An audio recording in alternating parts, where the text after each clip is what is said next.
I am Jenna Hickson presenting my model, 3D model of education theories. I chose to represent the unfoldment theory in a Ferris wheel.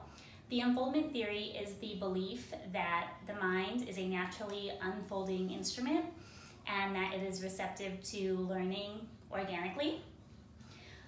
The Ferris wheel is representative of unfoldment because it's very child-centered. It's a ride that children can ride early on and one that captures their imagination and attention. Unfoldment theory serves as the framework for the rest of the theories and theorists that we'll discuss today. It set the precedent for constructivism. Rousseau was the first to adopt the unfoldment theory beliefs. He thought that the mind was naturally unfolding and that a child's natural and inherent inquiry was important to tap into. He would set the precedent for later theorists because he also believed in the idea of child-centered learning and using the child's interest to drive instructional models. This is important in education today to invest children in their learning. After Rousseau, Pestalozzi adopted many of Rousseau's ideas in his theories regarding education. He believed that the environment also played a large role in education. He also thought that the mind was naturally unfolding and that educators needed to tap into children's inherent interests. He was a founder of several schools also that adopted the play-based theory and child interest in centered learning.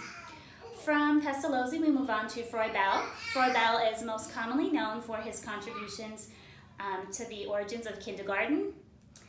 He also believed in putting the child forefront in education and having the play-based mindset for children to evolve their creativity and their inquiry models.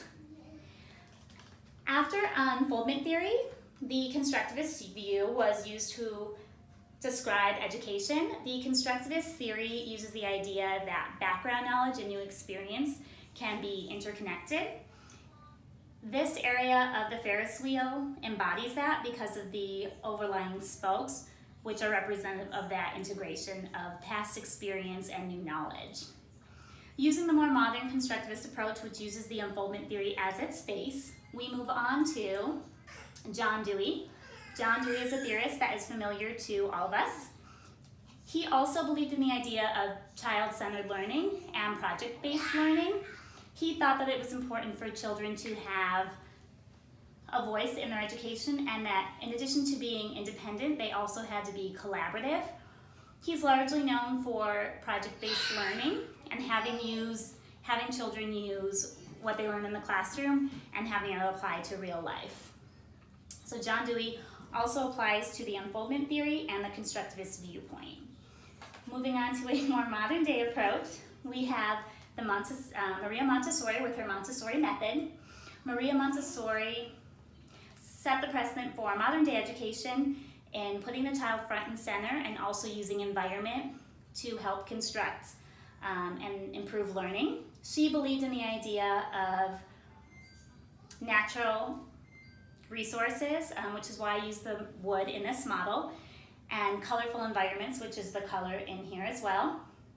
She also subscribes to the idea of putting the learner front and center and letting them choose their own learning path. Rousseau, Pestalozzi, Froebel, John Dewey, and Maria Montessori all subscribe to beliefs that were founded on unfoldment, which later led to constructivism. The constructivist viewpoint is important in education today because it's valuable to use children's interest to drive their learning. Again, if we can invest them and use their interest in learning, they're more likely to engage, and the higher their engagement level, the more likely they are to be successful with the curriculum and see the applicability to real life. Thank you.